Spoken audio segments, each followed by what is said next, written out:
মাত্র 20 দিনের মাথায় ধর্ষণ মামলায় জামিন নিয়ে বের হয়ে গেল জনপ্রিয় টিকটকার প্রিন্স মামুন। তাই তো এবার দেশের আইন ব্যবস্থার উপর প্রশ্ন তুলল মামলার বাদী লায়লা আক্তার ফরহাদ।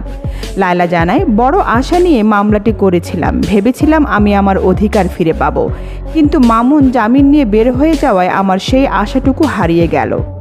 লায়লা আরও বলে, এদেশে বিচার না পেলে উপরওয়ালা নিশ্চয়ই মামুনের বিচার করবে। মামুন তার সাথে যে অন্যায় করেছে সেটা সে কখনো ভুলবে না, তাই মামুনকে মাফ করার কোনো প্রশ্নই আসে না।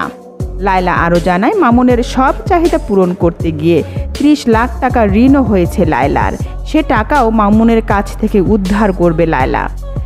দীর্ঘদিন কারাভোগের পর গত পরশু জেল থেকে জামিনে বের হয়েছে মামুন।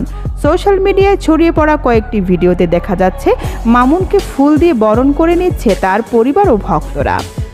তবে সেটা তেমন আলোচনায় না আসলেও আলোচনা হচ্ছে মামুনের দুধ দিয়ে গোসল করা নিয়ে। সোশ্যাল মিডিয়ায় ভাইরাল একটা ভিডিওতে দেখা যাচ্ছে জেল থেকে বের হয়ে দুধ দিয়ে গোসল করছে মামুন। এত বড় একটা মামলা থেকে মুক্ত হওয়ার খুশিতে মামুনের এই দুগ্ধ স্নান বলে জানায় তার পরিবার। তাছাড়াও দুধ দিয়ে গোসল করে পবিত্র হতে চায় মামুন। জীবনের সমস্ত কলঙ্ক থেকে মুক্ত হতেই নাকি দুধ দিয়ে গোসল করার ব্যবস্থা করেছে এই টিকটকার। আর মামুনের এই লঙ্কাকাণ্ডে হাসাহাসির ঢল নেমেছে ফেসবুক সহ নানা সামাজিক যোগাযোগ মাধ্যমে।